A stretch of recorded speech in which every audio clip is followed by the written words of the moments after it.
What's up, man? Look, I'm very excited about today's topic.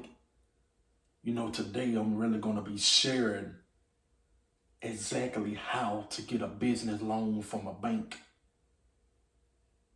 Most minority owned businesses, and according to a statistic from 2023, at least 41% of black owned businesses struggle with getting access to capital.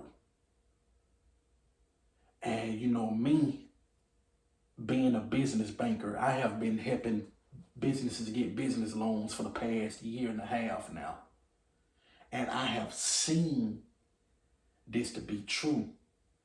Most people, most black owned businesses, they do struggle to get access to capital. And this can be for a variety of different reasons, whether it be bad credit, high debt to income ratio, no collateral. I've seen it all.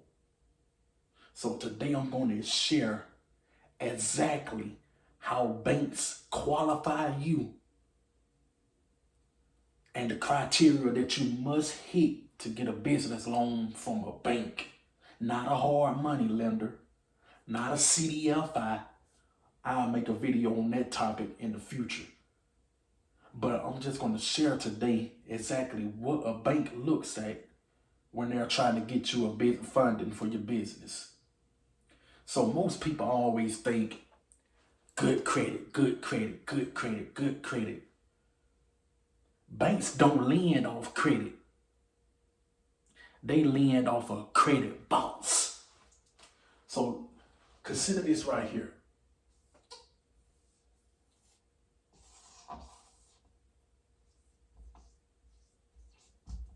This is your credit box. Now, banks look at a few different things in this box. Number one, banks want to see you've been in business at least 2 to 3 years. They're going to need to see 2 to 3 years of business tax returns. And sometimes they also look at your personal tax returns as well. But the first thing in this box, 2 to 3 years of business tax returns. Okay.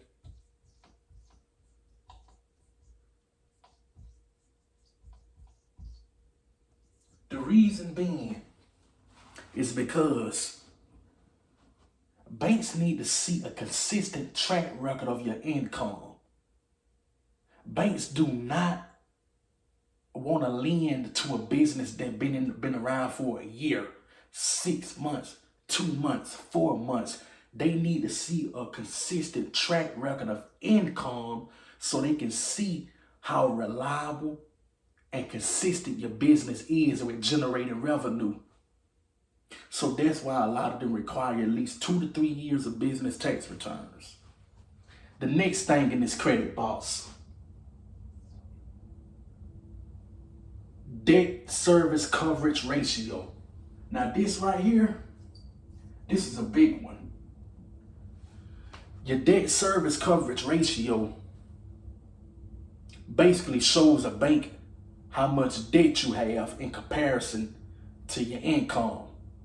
So basically the formula is your debt service coverage ratio is basically your net income divided by your annual debt.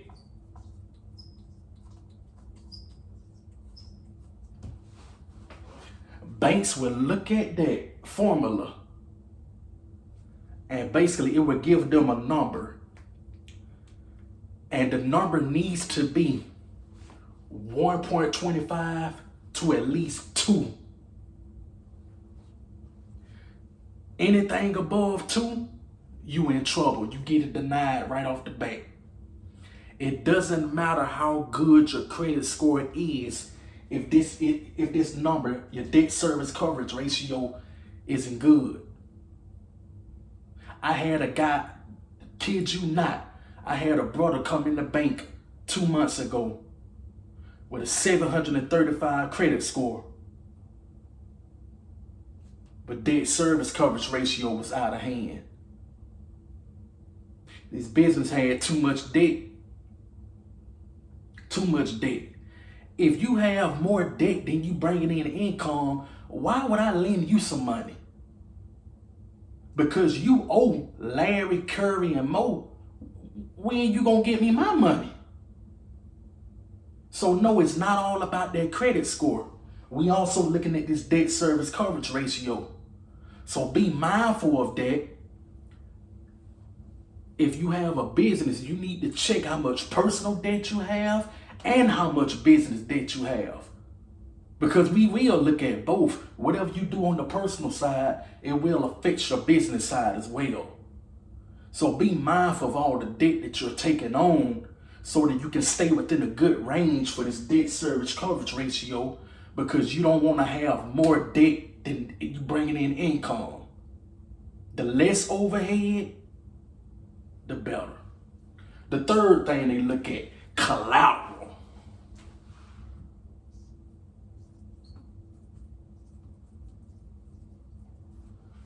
Now, collateral determines if something happens to where you can't make the payment on this loan, then the bank need to be able to protect themselves.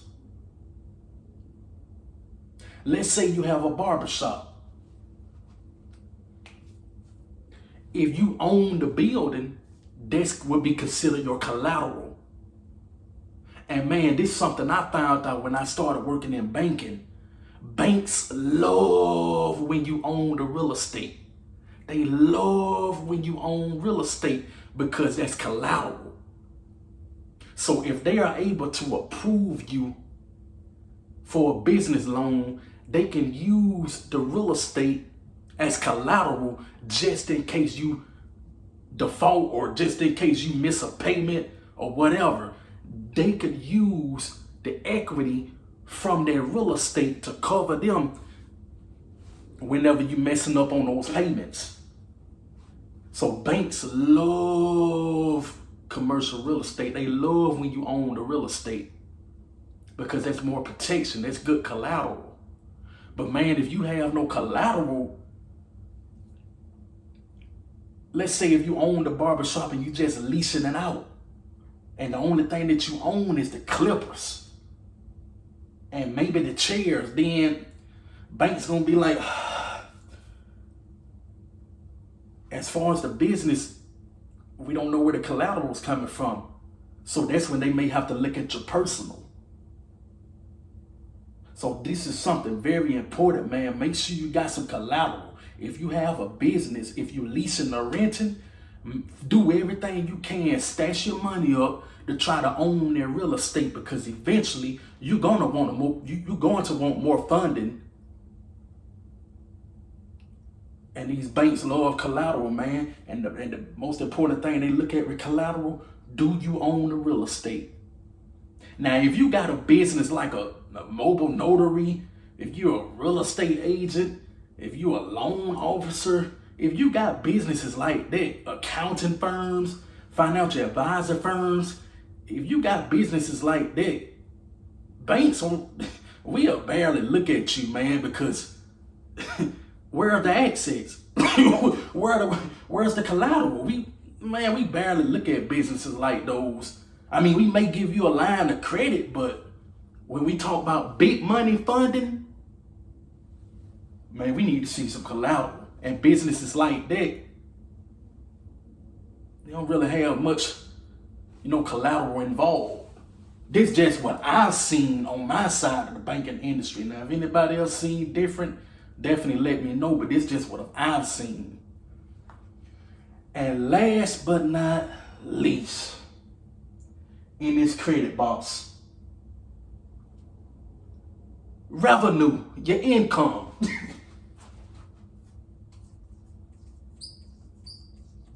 Always looking at that revenue. Look, man,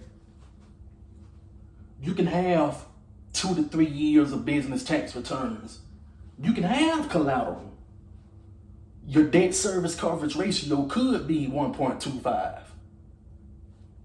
But if you're not making money in your business, don't matter. We're not going to give you a loan. because your business isn't making any money.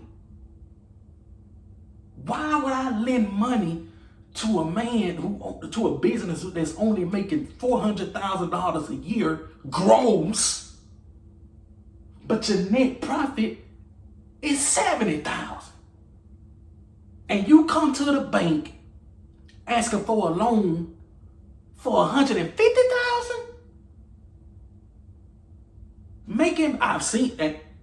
Mind you, I'm not just talking out my head. I've seen cases like this in this short period of time that I've been in lending. I have seen stuff like this.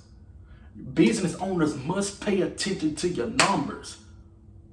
Pay attention to your numbers. If your revenue, and we don't care too much about the gross. We looking at that net profit. So you need to keep that in mind as well. Now, there may be other lenders out there who do differently, but majority of the time, man, we looking at the net profit.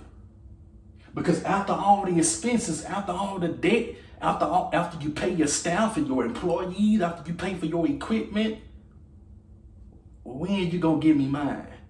Give me me. When you gonna have my money? So, man, your revenue needs to be on point. And some of these banks, man, they require you to make $150,000 before you can even qualify for even a line of credit. Some of these banks are very picky in regards to that revenue. So you need to be sure, man, you're making a decent amount of money in your business. Because some of these banks are not playing. They are making it harder, especially on us black-owned business. They are making it harder day by day. And there's already systemic issues that have prevented us from getting capital. Why make it 10 times harder on yourself than it already is? Make sure you got your ducks in a row before you go over here to these banks asking for this money, man. Do not go up to a bank if your gross is $150,000, but on your balance sheet, we see your net profit is 30. Don't do it. You need to know what your numbers looking like. You need to be paying attention and checking in with your accountant every month to make sure you good. So keep that in mind, man. And of course, I know I said revenue was the last thing, but of course, we're gonna look at your credit. Of course, we're looking at that credit score. Now, most banks, especially these big time banks, regional banks, your credit score need to be around 650 and up. That's general. I'm generally speaking there. Man, I met a banker a few months ago. His bank requires you to have a 725 before you can even walk in the door. So yes, they making it harder, man. This is the type of things I see. These are the type of things I'm dealing with. I can't say much in regards to my bank, because but generally, man, these banks need to see something around 650. If not, what's going to happen is there are some banks that do SBA lending. So if you don't meet the credit score requirement, then we'll try to get you an SBA loan. And generally with an SBA loan, your score can be around, they'll accept somebody around 620, 640. It just depends on which type of SBA loan. But I'm not sure how much of this y'all can see. But this box right here, this is what banks are using when it comes to getting you qualified for a business loan. It's not just your credit score.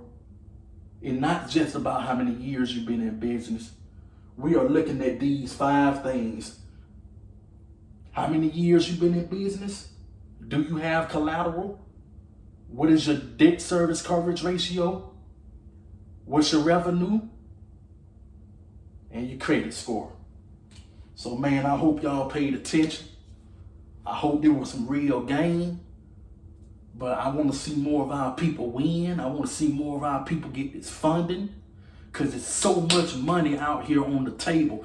These banks are desperate to lend out money to businesses and even consumers, because that's how we make our money. We make our money from deposits and loans. That's it. We don't make money from your money sitting in the bank. We trying to lend your money out. So man, come get some of this money, but make sure before you do, you review your credit box to make sure you meet the criteria. But man, this is Ted's Financials, man. I appreciate y'all today. See you guys next time on the next episode.